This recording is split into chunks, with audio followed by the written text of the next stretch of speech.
Ouais, exactement. C'est une très bonne soirée. Voilà, maintenant, quand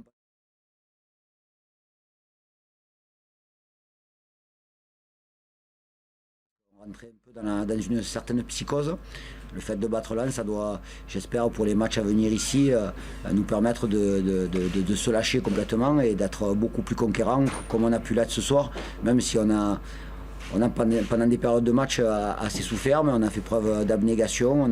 Les joueurs ont beaucoup couru, c'est-à-dire que dans le dernier quart d'heure, il y avait des joueurs qui étaient vraiment rincés sur le plan athlétique. En plus, quand on voit les joueurs qui rentrent de Lens, la qualité qu'il peut avoir avec les joueurs entrants, donc bien sûr que c'est une très grosse satisfaction. Avec 4 joueurs suspendus, avec un Gilles Sunu, j'espère que vous allez nous donner une libération, on ne sait pas.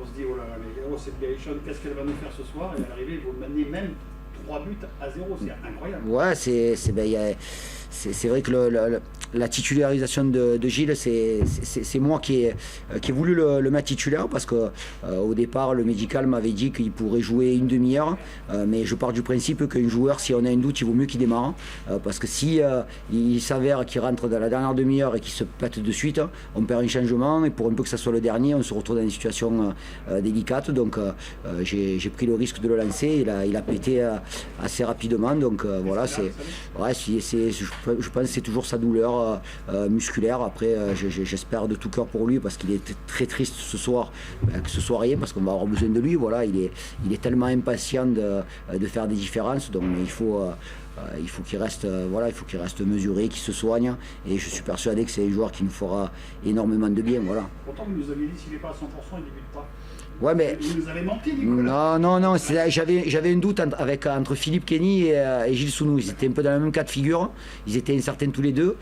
Philippe a fait un essai ce matin, puisqu'on a fait un petit entraînement ce matin avec les joueurs suspendus, et il avait encore une douleur, donc j'ai estimé qu'il fallait pas le faire débuter. Et puis il a fini aussi avec la douleur, puisque j'ai été obligé de le sortir. Et voilà, il faut mettre en avant. J'avais dit aux joueurs qu'il fallait absolument courir plus que les Lensois pour espérer faire un résultat. Je pense qu'on a beaucoup couru ce soir. Sur le plan mental, on a été très solide. Et quand on arrive à être bien sur le plan mental et bien sur le plan athlétique, il y a des choses qui peuvent se passer. Ça s'est passé ce soir, donc très grosse satisfaction, mais avec beaucoup d'humilité, parce qu'à 3-0, j'ai eu le sentiment que tout le monde pouvait s'enflammer. Donc toujours être vigilant. Le football, ça va très vite, donc toujours être vigilant. Ludovic Lagasse de la Nouvelle République. Ouais.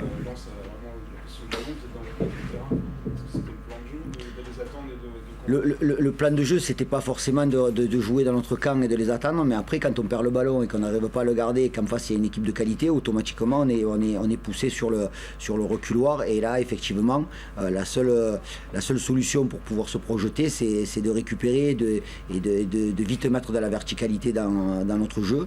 Ça a été fait.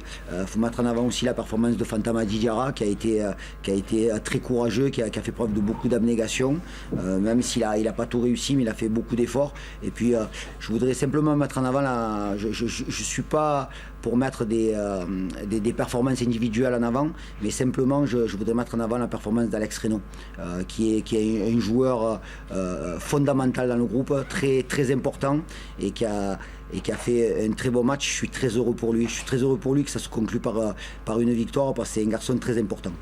Une nouvelle position. Ouais, il a joué milieu relayeur. Ouais, il a joué milieu relayeur. Vous savez, Alex, c'est un garçon qui a beaucoup d'expérience. On pensait qu'il était complètement cuit, et puis il me montre au quotidien qu'il est capable de jouer. Il avait joué contre Chambly alors qu'il n'était pas forcément prêt à jouer ce match-là, mais très heureux pour lui, parce qu'il amène. On parle de supplément d'âme, il y a des joueurs de temps en temps qui peuvent nous mener ce supplément d'âme, et alors Alex en fait partie, comme Yannick, puis mettre en avant aussi l'abnégation de l'équipe ce soir, et la solidarité et le courage. Voilà. Donc avec du courage, généralement on va plus loin que sans courage. Laurent Fortanité. Si vous le mettez en avant, Alex, c'est que c'était peut-être un sujet, un jour qui fait débat. Non, même pas. Non, même pas, parce que parce qu'il accepte ce rôle d'encadrer les jeunes. Il y a beaucoup de relâchement chez lui. Il sait qu'il est amené à jouer de façon sporadique. Mais j'étais persuadé, mais j'étais convaincu. Alors je connaissais pas bien sûr l'issue du match, mais j'étais persuadé qu'Alex ferait un bon match, parce qu'il fait des très bons entraînements. Et puis voilà, donc c'est très bien. Il y avait 4 suspendus ce soir. soir, des joueurs qu'on peut considérer comme des joueurs titulaires. Donc voilà, ça va mettre encore un peu plus d'émulation dans le groupe. C'est bien entendu, c'est une très bonne chose. Laurent Fortin et après Baptiste Égalité. Alors, Un petit mot tout simplement sur cette défaite. Quel est votre sentiment, votre réaction? Sentiment mitigé parce qu'on fait une première mi-temps plus que convenable, on a les occasions, comme ça arrive parfois sur la seule tir cadré de l'adversaire, on concède un but, mais on a déjà connu ces situations-là. Ce qui me désole, c'est qu'on a eu un bug à un moment donné sur le deuxième et troisième but, et on a un gros passage, un bug, comme un bug informatique où les fils se touchent et on se met en handicap 3-0, malgré que tout on revient. Encore une fois, je vais dire que je croise les doigts pour que le troisième but qu'on marque soit vraiment sorti. Malheureusement, les infos que j'ai sur la vidéo, c'est qu'il est valable. Alors, ça excuse pas tout, mais je pense que les joueurs à 3-0 n'ont pas lâché, ils sont revenus et on était plus près du match nul que de la défaite. Malgré tout, encaisser 3 buts montre nos défaillances du jour, quoi.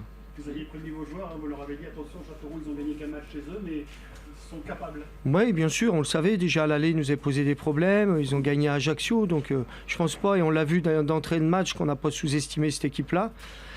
Mais on fait un cadeau sur le premier but, et puis le deuxième et troisième, ce sont des fautes pas normales à ce niveau-là. Alors après, quand vous mettez un handicap de 3 buts, vous réussissez à en revenir, à en marquer 2, pas loin du troisième. Mais c'est forcément une grosse déception, parce qu'on voulait réagir après le match nul de Grenoble où on n'était pas satisfait, puis on va repartir avec encore une grosse déception, une grosse désillusion. Philippe, effectivement, peut-être valable, je n'ai pas prévu. Au-delà de ça, est-ce que ça t'inquiète pas de voir cette période où ton équipe presque se désintègre Surtout qu'on n'est pas habitué. On a été toujours habitué à être plutôt solide et d'être mené au score. On perdait pas pied, bien au contraire. Ce qu'on a fait quand même. Mais vous avez un passage 10 minutes et puis vous avez des soirées où vous avez, je crois, on a 17 tirs, 7 cadrés, on marquait 2 buts et puis l'adversaire a que 4 ballons et puis ils en marquent 3 sur 4, quoi. Jacques à la télé à l'instant parlait d'une foi professionnelle et surtout disait qu'il fallait mettre un peu les choses sur la table. C'est ton sentiment aussi qu'il va falloir... Pas sûr, parce qu'il faut apprendre prendre du recul, parce que si on analyse bien le match, on voit que les 45 premières minutes sont plutôt bonnes. La fin aussi, je pense qu'on a ces 10-15 minutes de flottement qui nous a été fatale. Malgré tout, à 3-0, les joueurs n'ont pas lâché. Donc voilà, il n'y a pas tout à remettre en cause, mais cette défaite-là a du mal à passer. vous jouez toujours le lundi, enfin très souvent. Vous êtes toujours en réaction par rapport aux résultats de la journée. Et là, il y a Lorient qui a perdu. Est-ce que malgré tout, ça joue un petit peu sur votre... On nous pose ces questions-là depuis 2 ans. Ouais. On a gagné le lundi, on a fait des nuls le lundi, on vient de perdre le lundi. Je crois que c'est la première défaite le lundi. Donc on ne va pas se cacher derrière les excuses. De toute façon, la pression, nous, on l'a et on la gère. Donc sincèrement, c'est pas le fait de jouer le lundi qu'on fait 2 erreurs défensives.